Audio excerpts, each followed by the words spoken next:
My shirt is so cool. It looks like I'm ready for vacation, which I am. 5 more weeks, but who's counting?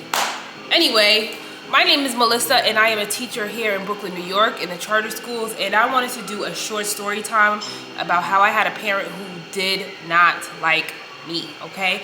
But for some context, for some background information, my first full year teaching was the year right after COVID. So 2020 to 2021 was my first year in the classroom. I'm lying. 2021 and 2022 was my first year in the classroom. So that year prior, a lot of the kids lost that full social year being in the classroom, having a teacher, knowing the rules. Everybody was quarantined. So some of my kids came in not knowing things that, you know, a normal child going through the developmental stages would, like their numbers, their letters, their colors, their shapes. But some of them did. So I had this one child, and let's call her Maya. Maya was in my class, and she had the privilege of going to preschool prior to COVID and then during COVID. So she was online. So she came into kindergarten very privy to like what was happening. She knew her letters, she knew the letters of her name, she knew how to write. Very impressive, right? But a lot of my kids, out of 18 of them, about like 14 of them did not. So as a teacher, I don't know what era you guys were brought up in, but no child left behind was my slogan. And I really made it a point to make sure that everybody was on the same page so that when we were equal, we were being challenged together, right? But this parent came in, right? She wasn't stink at all. Like, she was a really nice lady. She just did not like me as a person. She came in and she was like, well, Maya knows her letters and Maya feels like she's not challenged and she's bored. She tells me that at home all the time. So I want you to give her harder work. So I was like, okay, well, I'm following the curriculum and this is what we're doing at this moment. For me to take extra work out for her to do, it will be a little time consuming. And also I think that she, although she's very knowledgeable of these basic facts, she could use a little bit more practice. She's not perfect. I didn't say that to her, but I'm in layman's term, I'm like, you know what? We could all use a little bit more brushing up. So we're actually all gonna do this together. And then when the time comes for her to be challenged in her work, you'll definitely see a difference. So she didn't like that. She went to my administration and she said, Ms. Moore is not challenging my child. She is giving her easy work. I don't know why she got her counting 1, 2, 3, ABC. And we did this already. This is easy stuff. Right? So my admin came to me and she was just like, listen, I had this conversation with this parent.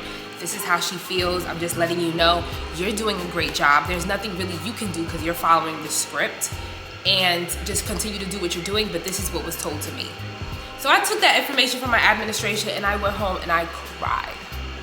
I cried because I was like, I'm doing everything that I'm supposed to do. I'm literally like following the books. I'm doing what I'm supposed to do. How can you not like me? Me? I'm trying my best. And the worst part about it is that I know as a teacher we're supposed to be subjective with all of my kids are my babies, but Maya, I love that little girl so much. She's so outspoken, she's so smart, she's very like lovable.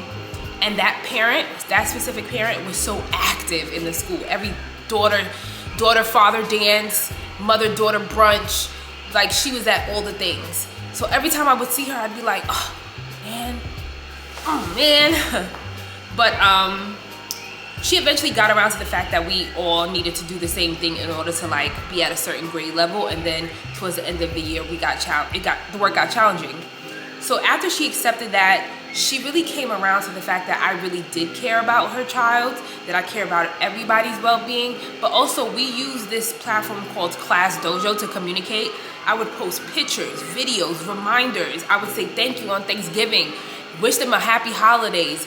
I would send home Valentine's Day presents. I was such a good, active teacher that year. And it's like, how could you not like me? But in the back of my mind, I'm like, I get it. She was home for that whole pandemic year. This is the first time that she's leaving her in someone else's care. This is her only child. I get it.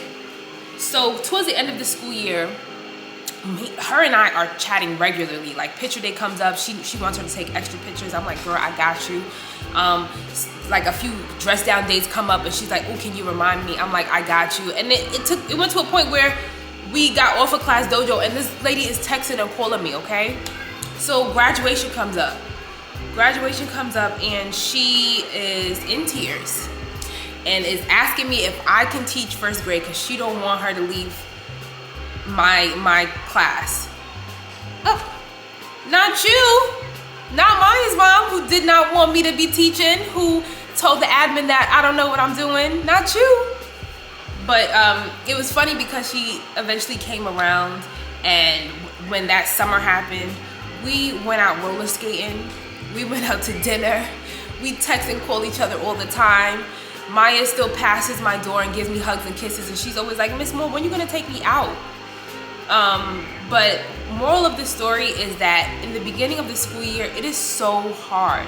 It is so hard to gain the trust of these parents, but also to be reassured that you're doing the right thing.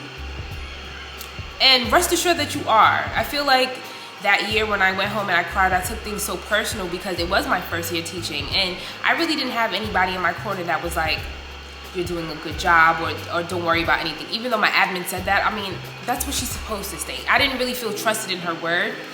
But I just want to tell you that September through November, ooh, those months are so hard. They're so hard.